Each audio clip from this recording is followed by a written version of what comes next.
품이 큰 사람은 인내하는 사람이죠. 하나님의 때를 기다리는 사람입니다. 하나님이 하시죠. 다윗은 이를 믿었습니다. 더 기쁜 설교, 오늘은 사무엘하 5장 1절부터 5절까지 또 10절 말씀으로 복음의 사람 다윗 8번째 품이라는 주제로 말씀을 나누겠습니다. 품이라는 말이 두 팔을 벌려서 안을 때의 가슴, 이렇게 뜻풀이가 됩니다. 그런데 단순히 사람의 외형적인 품뿐만 아니라 행동이나 말씨에서 드러나는 태도나 됨됨이를 말할 때도 품이라는 표현을 씁니다.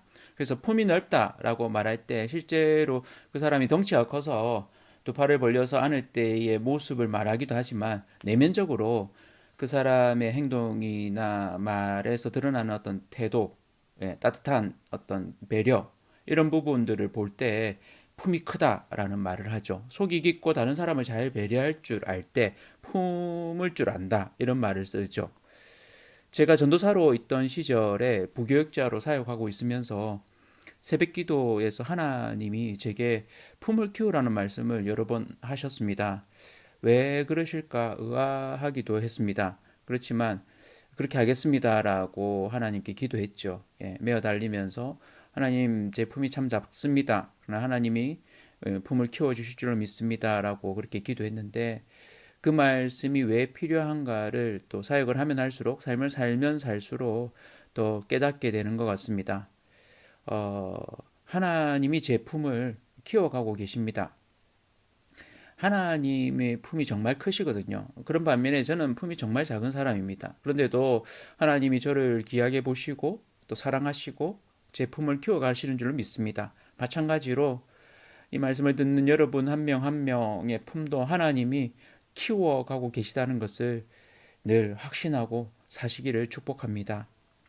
오늘 여기 품이 큰 사람이 있습니다. 복음의 능력을 맛본 사람 다윗을 보고 있으면 품이 참 큰 사람이다 라는 생각을 하게 됩니다. 품이 크다.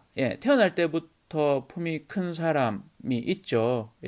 그런데 이 다윗의 품이 큰 거, 그가 태어나면서도 품이 큰 사람이지만 그가 품이 더 클 수 있었던 것은 제가 생각할 때는 광야에서 15년간 도망 다니면서 그에게 찾아온 힘든 여러 사건들, 그 사건들을 겪으면서 힘든 사람들이 그를 찾아올 때 그가 품었기 때문이 아닌가 싶습니다.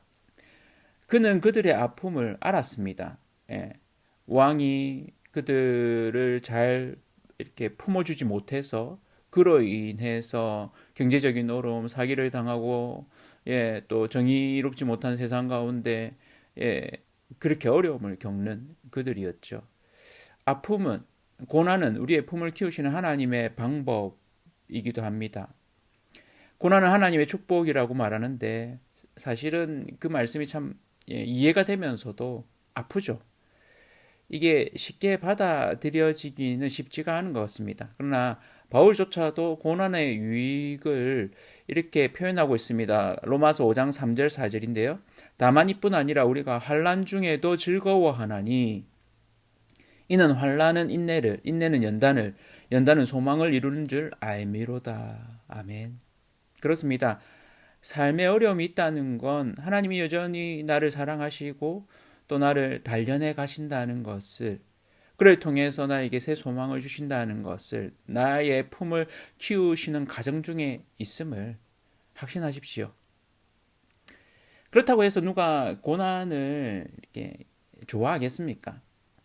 고통은 기먹은 세상을 불러 깨우는 하나님의 메가폰이다. C.S. 루이스라는 영국의 뛰어난 영문학자이기도 한 이분이 쓴 표현입니다. 그러나 그조차도 사랑하는 여인이 암으로 죽게 되는 과정 속에서 그는 힘들어했습니다.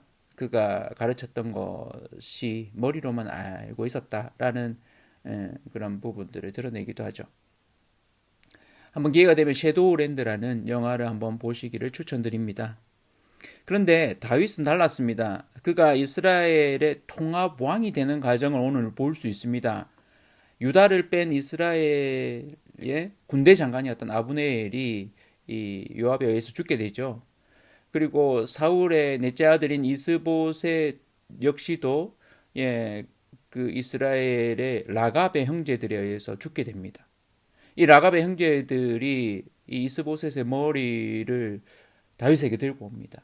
그러나 다윗은 기뻐하지 않습니다. 오히려 레갑 형제들을 죽이고 이래서는 안 된다는 본보기로 삼죠. 사무엘하 4장 12절입니다. 청년들에게 명령하며 곧 그들을 죽이고 수족을 베어 헤브론 목가에 매달고 이스보셋의 머리를 가져다가 헤브론에서 아브넬의 무덤에 매장하였더라. 굉장히 이스보셋을 존중하는 그런 모습을 볼 수 있습니다. 그런 이후에 이스라엘 모든 지파의 장로들이 다윗에게 찾아옵니다. 그리고는 그가 왕이 되어 달라고 그를 왕으로 세웁니다. 이 모든 과정이 오늘 본문에 짧지만 아주 분명하게 표현되고 있습니다. 다윗이 오늘 본문까지 합쳐서 기름 부음을 총 3번 받게 됩니다. 사무엘 선지자로부터 청소년 때 한 번, 그리고 도망자의 신세로 15년을 지내고 나서 유다 지파의 왕이 되는 헤브론이죠. 유다 지파가 헤브론의 왕이 되면서 한 번, 그리고 헤브론의 왕으로 7년 6개월을 지내고 드디어 이스라엘 모든 장로들 앞에서 또 한 번 기름 부음을 받게 됩니다. 오늘 본문 사무엘하 5장 3절이죠. 이에 이스라엘 모든 장로가 헤브론에 이르러 왕에게 나오매 다윗 왕이 헤브론에서 여호와 앞에 그들과 언약을 맺음에 그들이 다윗에게 기름을 부어 이스라엘 왕으로 삼으니라. 아멘. 병행구절인 역대상 11장 3절에는 같은 내용이 반복되면서 이런 부분들이 첨가되어 있습니다. 그들이 다윗에게 기름을 부어 이스라엘의 왕으로 삼으니 여호와께서 사무엘을 통하여 전하신 말씀대로 되었더라. 사무엘을 통하여 전하신 하나님의 말씀대로 다윗이 드디어 이스라엘의 왕으로 세워졌습니다. 그러나 시간이 정말 오래 걸렸죠. 이들이 다윗을 왕으로 삼을 때 이스라엘의 장로들이 왔을 때 왕으로 삼으면서 크게 2가지를 말합니다. 한 가지는 다윗이 같은 민족이다. 우리와 같은 민족이다 라고 이야기하죠. 오늘 본문 사무엘하 5장 1절에서 이스라엘 모든 지파가 헤브론에 이르러 다윗에게 나와 이르되 보소서 우리는 왕의 골육이니이다. 그를 받아들인다는 말이죠. 우리 가족이라는 표현이기도 합니다. 한민족이라는 표현이기도 합니다. 그리고 또 한 가지는 그를 목자로 받아들입니다. 이건 무슨 표현일까요? 이스라엘에서 왕을 사울 왕이 처음이죠. 다른 나라의 왕과 달랐습니다. 이스라엘에서는 왕은 하나님이셨습니다. 하나님이 사울을 왕으로 세우실 때도 진정한 왕은 하나님이시고 왕으로 세우는 자는 하나님을 왕으로 모시고 그 백성을 인도하는 자의 역할을 하는 것입니다. 목자의 역할을 하는 것이죠. 그런데 사울 왕은 그 역할을 제대로 못했습니다. 사무엘이 죽기 전 백성들을 향해서 이 목자의 역할로서의 그런 표현들을 이야기합니다. 사무엘상 12장 24절 25절입니다. 너희는 여호와께서 너희를 위하여 행하신 그 큰 일을 생각하여 오직 그를 경외하며 너희의 마음을 다하여 진실이 섬기라. 만일 너희가 여전히 악을 행하면 너희와 너희 왕이 다 멸망하리라. 하나님이 그들의 진정한 왕이셨습니다. 그들이 진정한 왕이신 하나님의 뜻을 쫓아 행할 때 그 왕이 바로 세워진다는 것입니다. 하나님이 그걸 바라셨던 거죠. 이제 사울 왕이 죽고 다윗을 왕으로 세우는 상황 가운데 다윗을 왕으로 세우면서 목자라는 표현을 사용합니다. 사무엘하 5장 2절이죠. 전에 곧 사울이 우리의 왕이 되었을 때에도 이스라엘을 거느려 출입하게 하신 분은 왕이시었고 다윗 왕을 말하는 거죠. 다윗.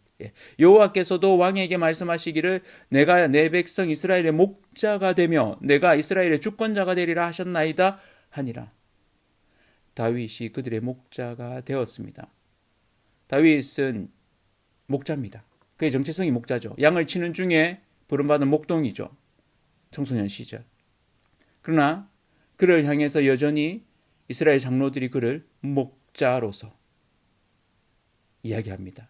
하나님의 뜻대로 인도하는 목자가 되도록 부탁하고 있습니다. 그들에게 다윗 왕, 목자, 그 하나님께 인도하는 목자의 역할을 해달라는 것이죠. 그래서 어쩌면 다윗의 대표적인 시가 시편 23편 여호와는 나의 목자시니 라는 시편으로 우리가 기억하죠. 다윗이 왕으로 세워지는 과정을 보고 있으면 아주 짧은 본문이지만 실상은 좀 깁니다. 사무엘하 5장 4절 5절에 보면 짧게 요약이 되어 있죠. 다윗이 나이가 30세의 왕위에 올라 40년 동안 다스렸을 때 헤브론에서 7년 6개월 동안 유다를 다스렸고 예루살렘에서 33년 동안 온 이스라엘과 유다를 다스렸더라. 총 40년을 다스린 거죠. 이 과정에서 사실은 도망자의 신세로 15년, 그리고 유다의 왕으로 7년, 그럼 22년 6개월이 있었던 겁니다. 참 긴 기간이죠. 그런데도 불구하고 다윗이 서두르지 않는 걸 볼 수 있습니다. 복음의 능력을 맛본 사람으로서 다윗, 그가 품이 큰 사람임을 알 수 있는 것은 두 가지입니다. 그것을 통해서 우리 역시 품이 큰 사람이 되기를 원합니다. 첫 번째는 인내입니다. 품이 큰 사람은 오래 참습니다. 잘 참습니다. 다윗이 15년이나 도망자의 신세로 지냈고 7년 반이나 유다 지파의 왕으로 지냈습니다. 그러나 그는 서두르지 않습니다. 힘으로 몰아붙이지 않죠. 인간적인 마음으로 보자면 이스라엘 전체의 왕이 왜 되고 싶지 않았겠습니까? 이스라엘의 유명무실한 이스보셋을 죽여서 그 머리를 가져올 때 잘 되었다, 올 것이 왔구나라고 생각하지 않았습니다. 다윗은 기다림의 사람이었습니다. 다윗의 성품은 오래 참을 줄 아는 사람이었습니다. 하나님의 때를 기다렸던 거죠. 7년 반이라는 시간 동안 유다의 왕으로, 유다 지파의 왕으로 기름 부음을 받았음에도 불구하고 기다렸습니다. 인간적인 마음으로 답답하지 않았겠습니까? 왜 욕심이 생기지 않았겠습니까? 그러나 다윗은 그러지 않았습니다. 하나님의 뜻을 따랐기 때문입니다. 자기 욕심으로 행하지 않았습니다. 철저하게 하나님의 뜻대로 하나님의 때를 기다렸습니다. 이를 통해서 그가 먼저 나서지 않았습니다. 오히려 이스라엘의 장로들이 먼저 와서 그를 왕으로 세우고자 합니다. 인간적인 방법을 쓰지 않습니다. 술수를 쓰지 않죠. 인간적인 깨도 정치적인 모략도 사용하지 않습니다. 품이 큰 사람은 인내하는 사람이죠. 하나님의 때를 기다리는 사람입니다. 하나님이 하시죠. 다윗은 이를 믿었습니다. 그를 양무리에서 불러내신 하나님께서 사무엘을 통해 기름 부어주시고 사울 왕으로부터 도망자의 신세로 지냈음에도 불구하고 그는 사울 왕을 죽이지 않았습니다. 인간적인 야망으로 볼 때는 사울 왕을 죽일 수 있는 두 번의 기회가 있었습니다. 그의 신하들이 뭐라고 했습니까? 하나님이 주신 기회입니다. 하나님의 때입니다. 그러나 그는 그러지 않았습니다. 그의 품이 깨끗하고 크다는 걸 알 수 있죠. 인간적인 생각이 왜 들지 않았겠습니까? 그러나 그것은 하나님의 방법이 아닙니다. 하나님의 방법으로 행하시는 저와 온 성도님들 되시기를 축복합니다. 야고보서 5장 11절에는 이렇게 얘기하죠. 보라, 인내하는 자를 우리가 복되다 하나니 너희가 욥의 인내를 들었고 주께서 주신 결말을 보았거니와 주는 가장 자비하시고 긍휼히 여기시는 이시니라. 아멘. 하나님의 때를 기다리며 하나님의 방법으로 이루어지는 것을 보십시오. 인내하십시오. 오래 참음으로 하나님의 때에 하나님의 방법이 이루어지는 것을 경험하시는 저와 온 성도님들 되시기를 축원합니다. 나의 계획, 나의 욕심, 나의 뜻이 아니라 하나님의 뜻대로 사랑으로 행하시는 저와 성도님들 되시기를 바랍니다. 그런 의미에서 갈라디아서 5장 9절 10절은 우리에게 아주 의미가 심장한 말씀이죠. 우리가 선을 행하되 낙심하지 말지니 포기하지 아니하면 때가 이름에 거두리라. 그러므로 우리는 기회 있는 대로 모든 이에게 착한 일을 하되 더욱 믿음의 가정들에게 할지니라. 아멘. 그렇게 행하시는 온 성도님들 되시기를 축복합니다. 기다림의 사람 되시기를 바랍니다. 하나님의 때에 하나님의 방법으로 이루어짐을 보는, 경험하는 복음의 사람 되시기를 축복합니다. 기다림의 시간 가운데 하나님이 힘주시고 강건케 하실 줄로 믿습니다. 복음의 사람 다윗이 품이 큰 사람임을 알 수 있는 두 번째는 동행입니다. 그는 철저하게 하나님과 함께 했던 사람입니다. 오늘 본문에서도 그러한 특징을 분명하게 언급하고 지나가죠. 강조합니다. 사무엘하 5장 10절이죠. 만군의 여호와께서 함께 계시니 다윗이 점점 강성하여 가니라. 아멘. 하나님이 함께 하신 다윗입니다. 그로 말미암아 골리앗을 무찔렀고 사울 왕의 총애를 받았습니다. 믿음의 친구 요나단을 얻었습니다.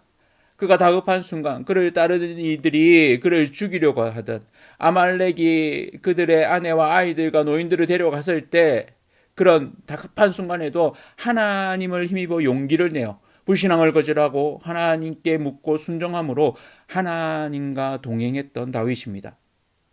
그는 철저히 하나님과 동행했습니다. 그로 말미암아 예루살렘을 탈환하고 사울 왕을 통해 무찌르려 하던 그 블레셋을 박살냈습니다.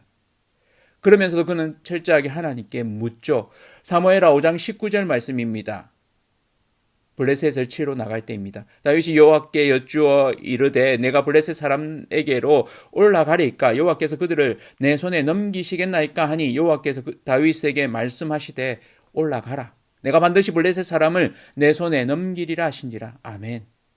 사무엘하 5장 25절은 결과가 나오죠. 이에 다윗이 여호와의 명령대로 행하여 블레셋 사람을 쳐서 게바에서 게셀까지 이르니라. 아멘. 하나님과 동행하시는 저와 온 성도님들 되시기를 축원합니다. 하나님께 끊임없이 물으십시오. 그 말씀대로 순종하십시오. 의탁하십시오. 힘든 때만, 좋은 때만 묻겠습니까? 오카나 목사님의 설교를 듣다가 인상적인 비유를 들었는데요. 기도는 예비 타이어가 아니다. 문제가 생겼을 때 쓰는 것만이 아니다. 기도는 핸들이다. 언제든 하나님께 묻고 차에 타면 늘 잡게 되는 핸들이다. 라고 이야기하는 부분이 인상적이었습니다. 기도는 일상이 있어야 하는 것입니다. 하나님을 사랑하는 자 하나님과 늘 동행합니다. 하나님과 사랑으로 행하십시오. 하나님을 사랑함으로 기도하십시오. 하나님을 사랑함으로 말씀을 붙드십시오. 말씀에 순종하십시오. 하나님이 늘 함께 하십니다. 강하게 하십니다. 에녹처럼. 늘 하나님과 동행하시는 저와 온 성도님도 되시기를 축복합니다. 다윗은 하나님과 함께 했던 자입니다. 그로 말미암아서 강성해졌습니다. 하나님의 복을 누렸습니다. 동행하는 이는 의견을 묻습니다.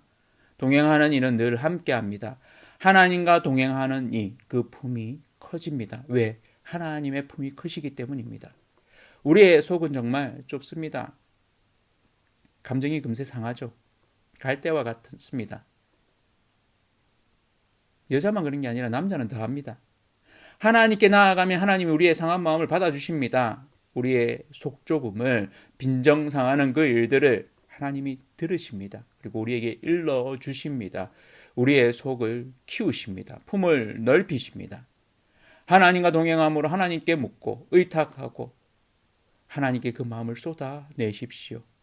하나님이 우리의 마음을, 우리의 품을 키우실 것입니다.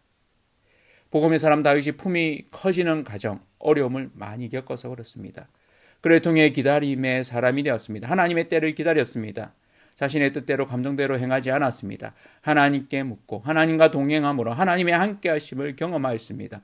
그로 인해서 그는 품이 큰 사람이 되었습니다.